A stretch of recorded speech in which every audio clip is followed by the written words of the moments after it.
Hey guys, I'm JanetOnOccasion, and today we're playing the Total War Warhammer II Battle Replay. It's been a while, guys. This one was headed by Sarmatian, and he's playing as Chaos, and he's against Morgangrat. Was it Morganrat? Morganrat.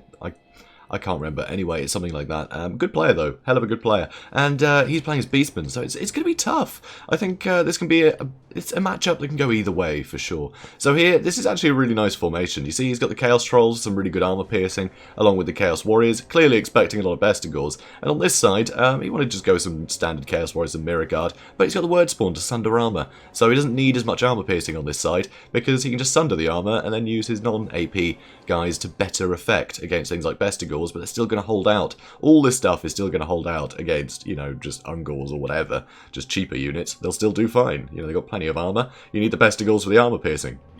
So it works out rather well. Also, Sartorial. All he's brought is Final Transmutation. That's all he's brought. But also, Sartorial can hop through infantry and do a ton of work there in melee.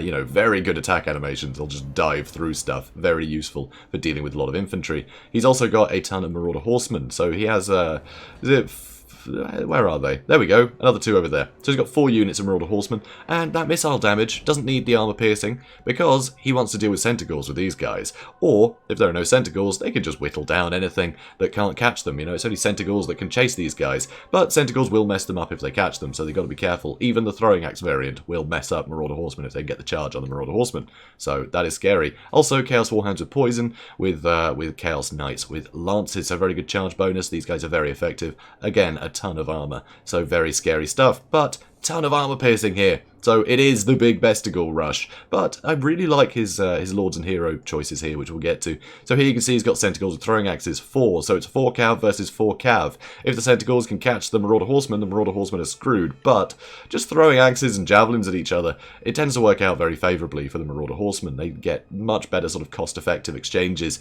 If they just sit there and throw axes and javelins at each other, I think the Marauder Horsemen do lose in that fight, but they're a lot cheaper, so it's kind of fine, you know. You can kill a lot of the models and stop a lot of that armor piercing from dealing with all of your very expensive infantry, you know. All these Chaos Warriors with great weapons and your trolls, that's all stuff you don't want axes thrown at, so the Marauder Horsemen are very good for dealing with that and keeping them busy. But he also has some Ungor Spearmen, which are way on the edges, which is very clever, because as you push in Horsemen, he knows that he can start getting around, you know, he can start trying to catch units out, so very nicely positioned there. Also, Bestigors, and Korok's Man Rippers, so he's got the great anti-large armor piercing and then just a ton of armor piercing on the edges. He's also got Malagor the Dark Omen, who has already summoned a Cygor, and Cygors are great here because things like Chosen are just so hard to kill. So, of course, the Cygors, you know, they only last a couple minutes now. They don't last as long as they used to. Same with all summons. But even just 2 or 3 rocks getting a good hit on, you know, expensive unit of infantry is going to do a ton of work. But of course, it is just Chaos Warriors. It's not Chosen, so it won't get quite as good value out of the Cygor summons here. But he does have 2 Gore Bulls, which will be very good for dealing with all of the large stuff, of which there's a lot of large stuff. So very cool armies, both very good builds. I'm a big fan of this. But it's quite interesting. They've both just gone with 1 spell. It's very strange just to see a spellcaster with 1 spell, especially on both armies, so that's kind of fun. So anyway, Marauder Horsemen still trying to harass the Centaurs, but you can see the Ungor Spearmen are moving around. So here, the Chaos Warhounds are going to tie them down, which is very crafty, and Sartorial is kind of acting as bait here. He's pushing forward way more than he should do. And that seems dangerous. That definitely seems dangerous. But you can get a good hit on these Bestigors. He's taking some axe fire, but he's got good missile resist. So it's not too bad. See here, though, the Gore Bulls are coming for him. And here, these Ungor Spearmen are struggling somewhat. But so are the Chaos Warhounds of Poison, so that's a bit of a pity. Over on the other side, you can see the Centaurs are really just trying to surround everything. Just try and push out as many units as possible, because you can see these throwing axes are still getting value dealing with these Chaos Warriors. But now, Sartorial playing bait. Well, it doesn't work out so well for the Beastmen here. The Gore Bulls charge in, they take an upgraded Final Transmutation, which is going to do absolute havoc. It's going to wreak so much damage, and the Chaos Trolls are going to pin them in place, so Sartorial's safe. And the armor piercing of the Chaos Warriors, and the extra missile damage to the Marauder Horsemen that can just throw the javelins over the top of their heads, these Gore Bulls are suffering hugely. One is escaping, but the other one is completely tied down. So that was a huge get for the Beastmen, and now Sartorial's free to run in here and start jumping through a load of the infantry. So here the Chaos Warriors and the Mirror Guard are going to hold out for a very long time. The Word Spawn, of course, are unbreakable, so it's kind of tough for Beastmen, you know. They want to be able to get a nice surround, break stuff, and then escort it off the battlefield or kill it as it runs to shatter it.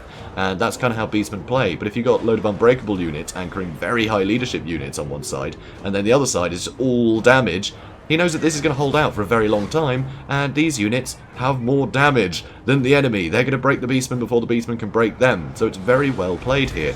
And here you can see Malagor is taking a lot of damage sat in this combat. It's not good for him. Another Cygor has been summoned though, but again, not a huge amount of good targets. Not a huge amount of good targets for him. A lot of the Bestigors starting to run away, so a lot have been dealt with, but a lot more are just trying to find positions around. He's trying to get the surround going, because he knows he needs to get that surround, but against this kind of Chaos Force, it's pretty tough. It is pretty tough to do that. It's very mobile. A lot of big monstrous infantry that can just go from target to target. But here you can see the Centaurs with throwing axes are trying to catch out the Marauder Horsemen. They are getting a little bit stuck on the Chaos Warriors, but there's a lot of pressure to deal with these Horsemen now.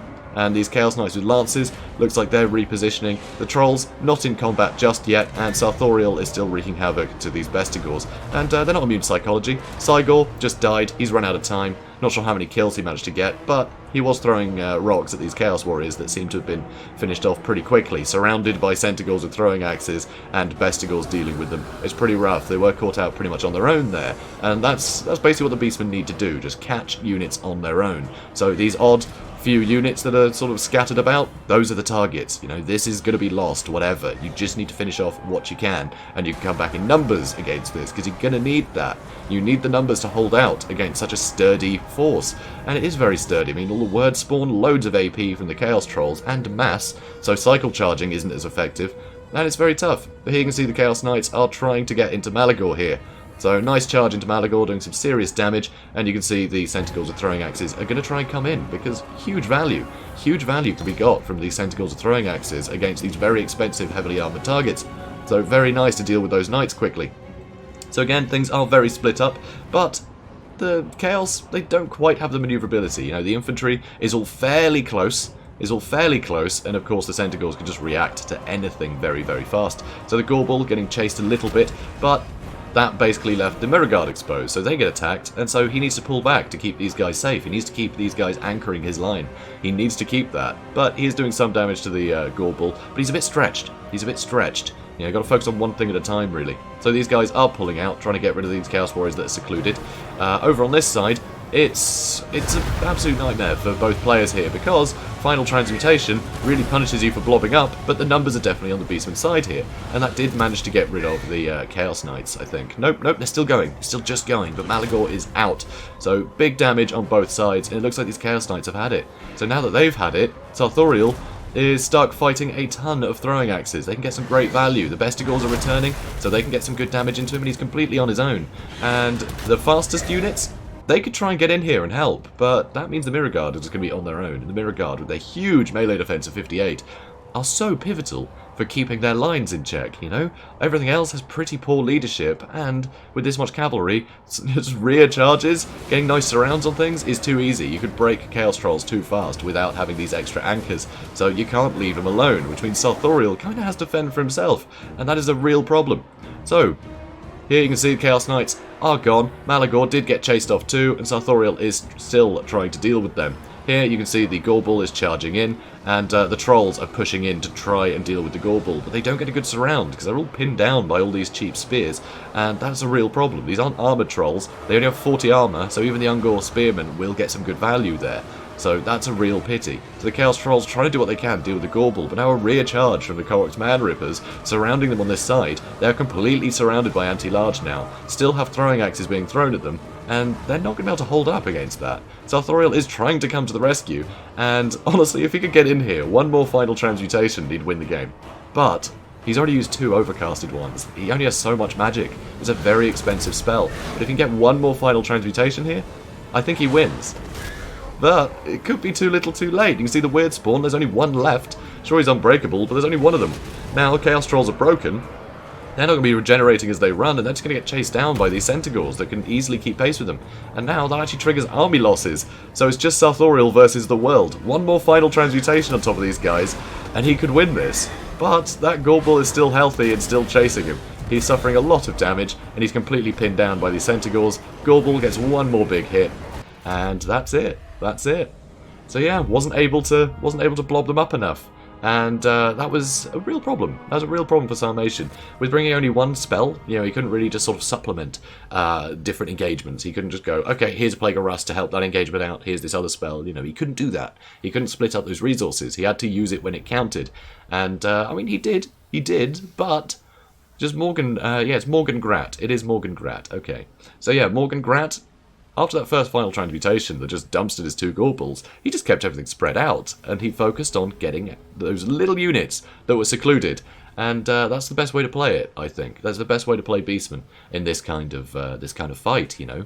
Just, you want to catch things out on their own, because just running into this, if all this stuff is blobbed up, there's no penetrating that. It's just going to be able to kill everything. It's just too sturdy, and you need to break things quickly as the Beastmen, and yeah, you need the numbers. But if you don't have the numbers, you can just catch things out on their own. You know, have 1 unit of Bestigors bogging down 3 units of whatever, and it means you've got units to spare to get those surrounds. You've certainly got the manoeuvrability, and Morgan Grat played that brilliantly. But I mean, Sarmatian put up a hell of a fight. This is a very good battle. It's just wonderful. It's wonderful. I love the formation, having the word spawn. I think they're great in the fact that they're unbreakable, so they can't get broken quickly. They're really good against the cheap stuff because they have really good attack damage, so they can do a ton of work to just sort of cheaper chaff, which is really vital. And they're not going to run away, which is great, but also they just help out other units. So I think they're a really nice pick here. The Chaos Trolls, you know, that huge armor piercing, they helped break things very, very fast. Huge amounts of damage that they can dish out. And backed up by things that are so sturdy as Chaos Warriors, they don't tend to go anywhere for a while. It's very tough. So yep, Sarmatian did a great job keeping them safe right until the end. But sadly, right at the end, he just didn't have enough units left. Too many of his units had been caught out, one at a time, and shut down. So he just lost any advantage of numbers and any engagement that he needed to withstand a Beastman onslaught. So this was absolutely fantastic match. Really, really pitched, and so close. I mean, one spell could have made all the difference. One more final transmutation at the end there, and he would have been laughing. But yep, couldn't. He just couldn't. Real sad. So guys, if you enjoyed this, please do comment, like, and subscribe, and I will see you in the next one. Have a good day, guys.